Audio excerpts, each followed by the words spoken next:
Bitcoin has been on a tear this year, rallying more than 150% and beating other assets, including the Dow Jones Industrial Average and gold.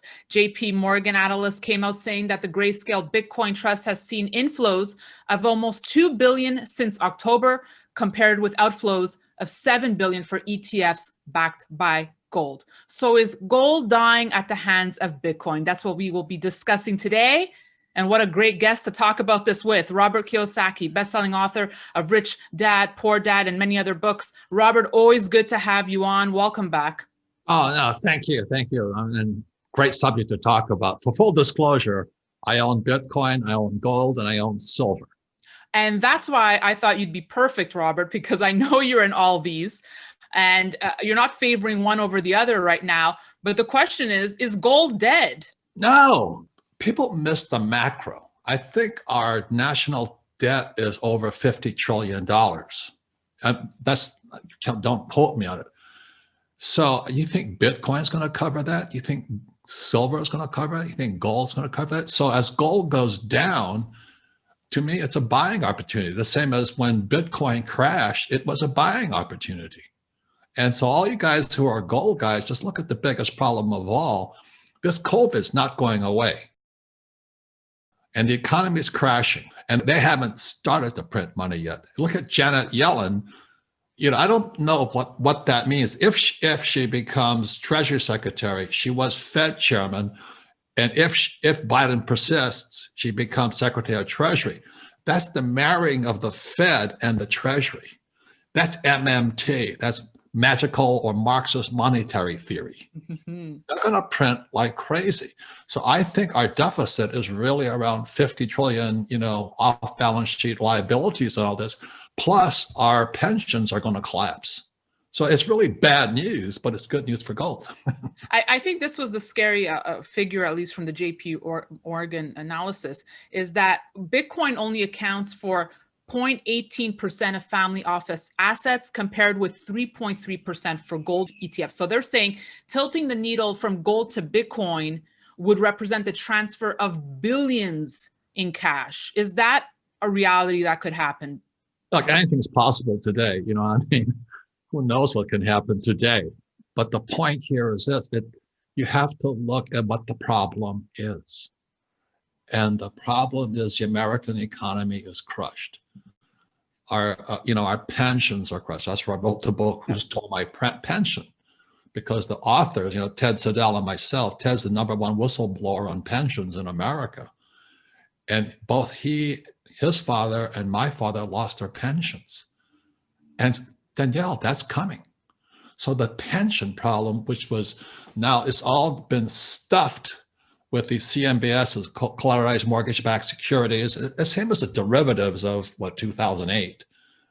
It hasn't gotten any better. It's gotten worse since 2008. So as gold goes down, in my opinion, that's good.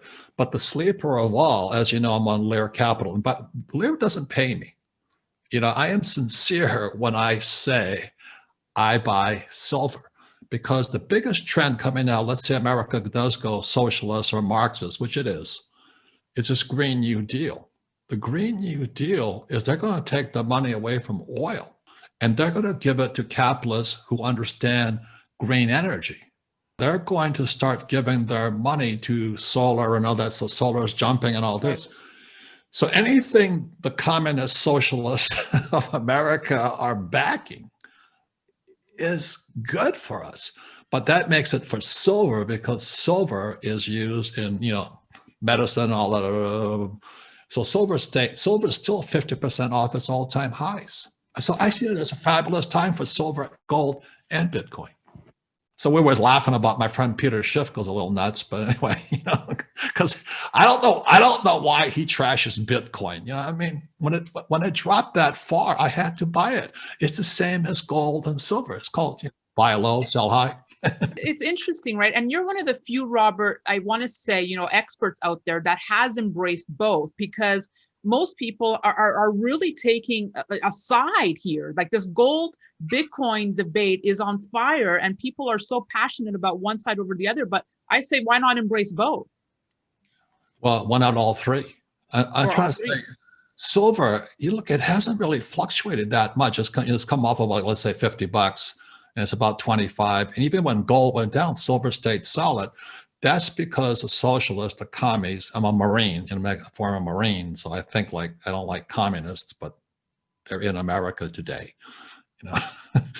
But they're going to start driving the price of silver. So that's, and like I said, I'm a Lear Capital. I own silver. I believe in silver. They don't pay me for it.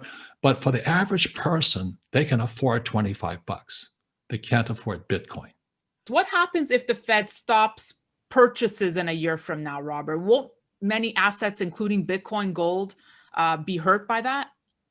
No, I don't think so. I think it's because they're gold, silver, Bitcoin are outside the central bank, the communist bank system. That's why Yellen being Fed and then Treasury is a start of centralized government in America. That's how I see it. And, you know, I fought in Vietnam twice. I didn't fight for this. This is communism, centralized planning. So that's why you look at the problem in America is probably a $50 trillion problem. So, you know, how are they going to fix it, Danielle? I don't know. So it could go up, it could go down, and gold, silver, Bitcoin each has strengths and weaknesses, good and bad about it. So I don't get into the argument.